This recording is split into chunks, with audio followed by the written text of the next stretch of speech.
नमस्कार मित्रों, हम हाजिर हैं फिर एक नए वीडियो के साथ। दोस्तों, आज हम आपको काकभुशुंडी के बारे में बताएंगे। मित्रों, वीडियो को पूरा जरूर देखें और चैनल को सब्सक्राइब कर दें।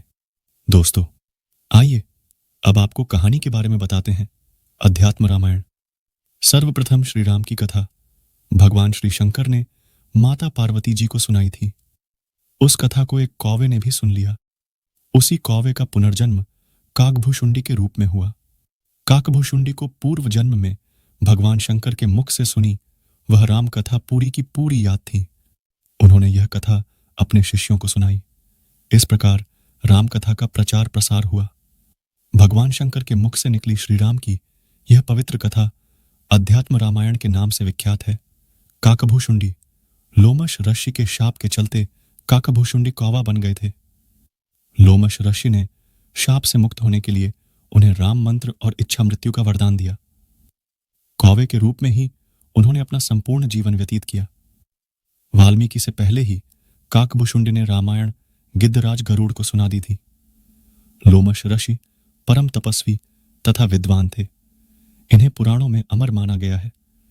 हिंदू महाकाव्य महाभारत के अनुसार ये पांडवों के ज्येष्ठ भ्राता युधिष्ठिर के साथ तीर्थ यात्रा पर गए थे और उन्हें सब तीर्थों का वृत्तांत बतलाया था।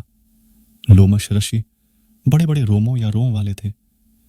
इन्होंने भगवान शिव से यह वरदान पाया था कि एक कल्प के बाद मेरा एक रोम गिरे और इस प्रकार जब मेरे शरीर के सारे रोम गिर जाएं तब मेरी मृत्यु हो। जब रावण के पुत्र मेघनाथ ने श्रीराम से युद्ध करते हुए श्रीराम को नागपाश से बांध दिया था, तब देवर्षि नारद के कहने पर गिद्धराज गरुड़ ने नागपाश के समस्त नागों को खाकर श्रीराम को नागपाश के बंधन से मुक्त कर दिया था। भगवान राम के इस तरह नागपाश में बंध जाने पर श्रीराम के भगवान होने पर गरुड़ को संदेह हो गया। गरुड़ का संदेह दूर करने के लिए देवर्षि नारद उन्हें ब्रह्मा जी के पास भेज देते हैं। ब्रह्मा जी उनको शंकर जी के पास भेज देते हैं। भगवान शंकर ने भी गरुड़ को उनका संदेह मिटाने के लिए काकभुशुंडी जी के पास भेज दिया।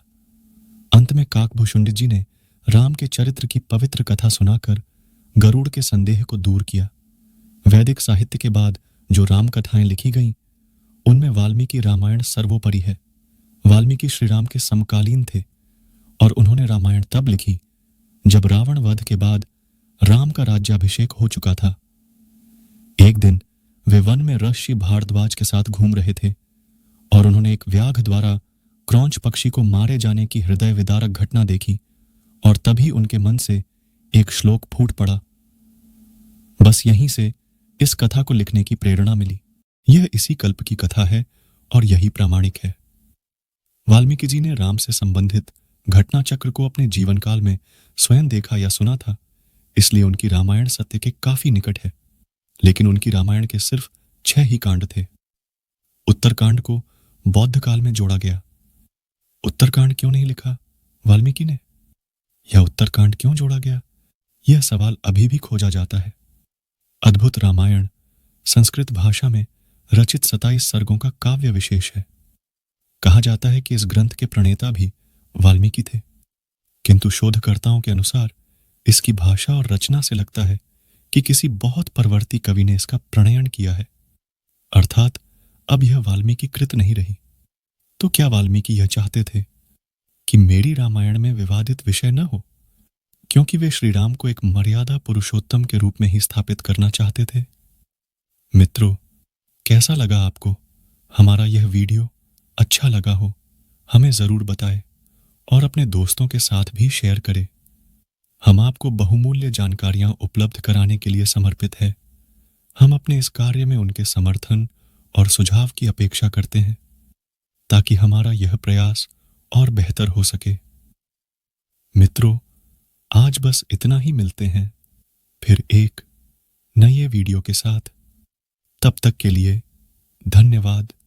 जय श्री कृष्ण।